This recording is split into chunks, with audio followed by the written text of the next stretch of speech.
Téléstar, vous avez présenté votre candidature à Koh Lanta à 20 reprises. Pourquoi était-ce si important pour vous de participer à cette aventure? Emine, quand j'ai commencé à regarder Koh Lanta en 2001, j'ai tout de suite accroché.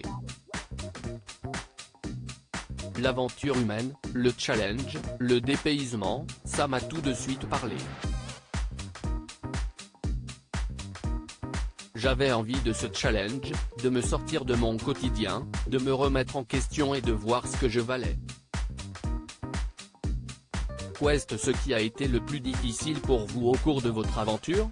J'ai clairement été éliminé à cause de mes capacités sportives, puisque j'étais assez apprécié sur le camp. Je savais que les 2 premières semaines allaient être les plus compliquées pour moi. Au début, les caractères ne sont pas encore révélés, ça part un peu dans tous les sens, les gens s'affaiblissent, et je savais très bien que ce serait difficile pour moi.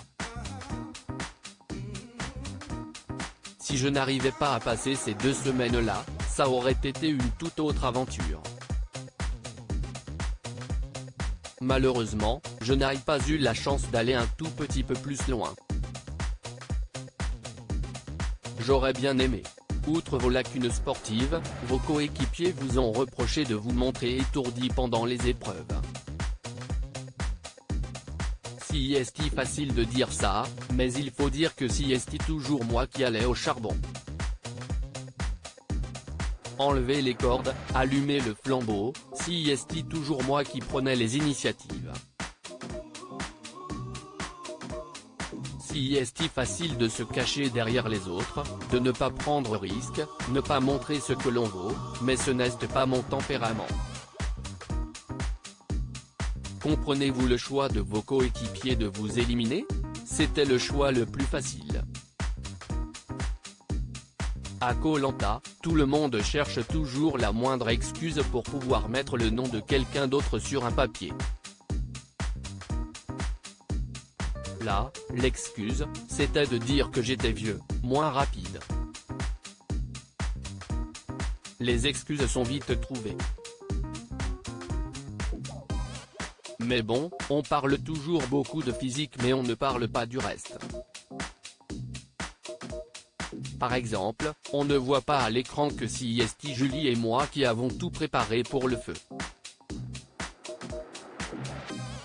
En bout de course, Martin fait le feu et on ne retient que ça, alors que le mérite revenait à d'autres. Si frustrant. Lors du conseil, Rudy a choisi d'utiliser le talisman pour se protéger lui-même alors qu'il n'était pas en danger. Trouvez-vous ce choix égoïste? Pas vraiment, si juste qu'il ne voulait pas me donner le talisman parce qu'il voulait que je sois éliminé. C'était le premier à le vouloir, mais à ce moment-là, je ne le savais pas. De quoi êtes-vous le plus fier? D'avoir participé, tout simplement. Quand vous sautez à l'eau pour rejoindre l'île, si magnifique.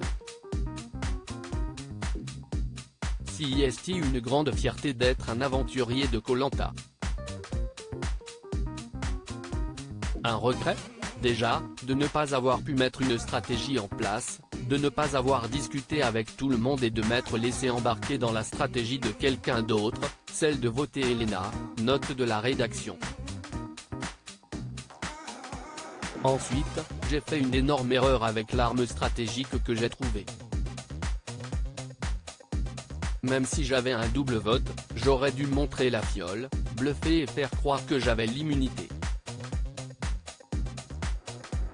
Peut-être qu'il aurait quand même voté contre moi, mais au moins, j'aurais eu une chance.